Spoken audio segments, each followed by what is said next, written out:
भला तो सब भला। रोली की शादी उसके माँ बाप एक आलसी लड़के से करा देते हैं। चलो, रोली की शादी हुई और हमने गंगा नहाई। और क्या, बेटियां तो होती ही हैं बोझ। हाँ, पर अब क्या चिंता, उतार तो दिया बोझ तुमने, अब वो लोग समझे। ससुराल में रोली का पति कहता है, देखो, मैं कोई काम नहीं करता, ये बात तुम्हारे मम्मी पापा को बता दी थी मैंने। अब जो किराया आता है दुकान का, उसी से घर का गुजारा करना है। कभी भूल से भी कोशिश ना करना किसी चीज की डिमांड की। क्या मम्मी पापा को पता था कि आप कोई काम नहीं करते? और क्या, बड़ा अच्छे से पता था। उन लोगों को तो तुम बोझ लगती थी, बोल रहे थे कि बस शादी कर लो और कोई मतलब नहीं है। रोली को यह सुनकर बहुत गुस्सा आता है, लेकिन करती भी तो क्या, क्योंकि वो जानती थी कि उसके माता पिता ऐसे ही हैं। जैसे तैसे रोली दिन काट रही थी।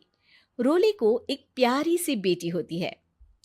धीरे धीरे वो बड़ी होती है और उसके साथ उसकी जरूरतें भी बढ़ती जाती हैं। सुनिए जी, अब तो सिमी बड़ी हो रही है, उसका स्कूल में दाखिला कराना है। मैंने अब तक तो जैसे तैसे समय काट लिया, लेकिन मैं बच्ची की परवरिश में कोई कमी नहीं रखूंगी। अरे क्या है यार, अब तो लगता है कोई ना कोई काम ढूंढना ही पड़ेगा। अब पति रोज काम की तलाश में जाता और बिना किसी काम के वापस आ जाता। रोली समझ जाती है कि पति के अंदर अब काम करने की क्षमता नहीं है। वो बेटी को उच्च शिक्षा देने के लिए कुछ करना चाहती थी, लेकिन करती तो क्या करती। एक दिन रोली की सहेली कहती है, रोली, मेरी कोई औलाद नहीं है। अगर तू मेरी औलाद को जन्म दे तो मैं तुझे तेरे मुंह मांगे पैसे दूंगी। अरे, तेरी औलाद को मैं कैसे जन्म दे सकती हूँ? सरोगेसी से। बच्चा मेरा और वैभव का ही होगा, लेकिन कोख तेरी होगी। ये संभव है रोली। रोली कुछ सोचकर कहती है, मुझे मंजूर है, लेकिन मैं इसका 2 लाख रुपया लूंगी। अरे कोई बात नहीं, मुझे मंजूर है। रोली खुश हो जाती है कि एक बच्चा पैदा करने का उसे 2 लाख रुपया मिलेगा। वो घर आकर पति को बताती है, वो भी खुश हो जाता है। अब क्या था, डॉक्टर के पास जाकर सहेली का बच्चा रोली की कोख में पलने लगता है। मुझे 20,000 चाहिए मेरे बेटी के एडमिशन के लिए। हाँ हाँ ठीक है, मैं उसके एडमिशन से लेकर सारे खर्चे उसके अकाउंट में डाल रही हूँ। रोली की बेटी का एडमिशन हो जाता है। रोली को लगता है कि वो अब सब कुछ ठीक कर देगी। दिन और महीने आगे बढ़ते हैं। अब एक दिन, एक बात कहूं जी, काश इस बच्चे को मैं रख पाती। मैं अब इससे काफी जुड़ गई हूँ। अरे यार, पता नहीं किसका बच्चा है, अपने पास है ना अपनी मुन्नी। हाँ, लेकिन अब मैं भी इस बच्चे से जुड़ाव फील करने लगी हूँ। लेकिन मैं ये जानती हूँ कि ये मेरा बच्चा नहीं है।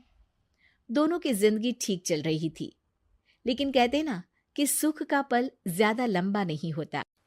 एक दिन रोली की सहेली का फोन आता है। रोली, मुझे अब ये बच्चा नहीं चाहिए, मैं अपने पति को छोड़ रही हूँ।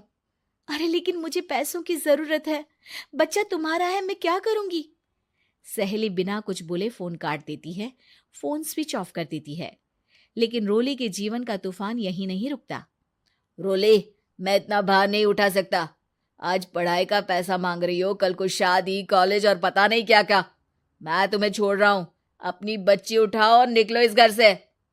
अरे पर मैं कर तो रही हूं ना बच्चे के लिए काम, आप आराम से रहिए ना। क्या काम कर रही हो, देख रहा हूं मैं। ये छोटा शहर है, यहाँ लोगों को बात बनाते वक्त नहीं लगता। तो मैं क्या करूं? ज्यादा पढ़ी लिखी नहीं हूं, कैसे घर के खर्चे चलाऊं? और आप तो काम करना ही नहीं चाहते। हाँ, ना चाहता हूं और ना ही करूंगा। रोली को पति की बात पर काफी गुस्सा आ जाता है। ठीक है, अगर मेरे जीवन में संघर्ष ही लिखा है तो वही सही। इस वक्त पति होने के नाते आपको मेरा साथ देना चाहिए था, लेकिन नहीं, आपने तो इस हाल में मुझे घर से बाहर निकालने की बात कह डाली। देखो, ये सारी फालतू की बातों के लिए वक्त नहीं है मेरे पास। रोली, जिसकी कोख में किसी और का बच्चा था और साथ छोटी सी बेटी, पति का घर छोड़कर रास्ते पर आ जाती है। रोली के पास मायके के सिवा दूसरा कोई रास्ता नहीं होता। अरे रोली कैसी है? कितने दिनों के लिए आई है? हमेशा के लिए माँ। वो माँ को सारी बात बता देती है। ओए लड़की, इतनी हिम्मत का काम कर लिया। अरे ना ना, यहाँ कोई जगह नहीं है। तुम तो अपना बोरिया बिस्तर उठाओ और निकलो यहाँ से। रोली के पास अब मायके का रास्ता भी नहीं बचता। वो चुपचाप बच्ची को लेकर जा रही थी कि उसे दर्द होता है और वो डॉक्टर के पास चली जाती है और फिर वहां वो एक प्यारे से बेटे को जन्म देती है। कितना प्यारा है, कितने अभागे हैं इसके माँ बाप जो इसके पैदा होने पर भी नहीं है।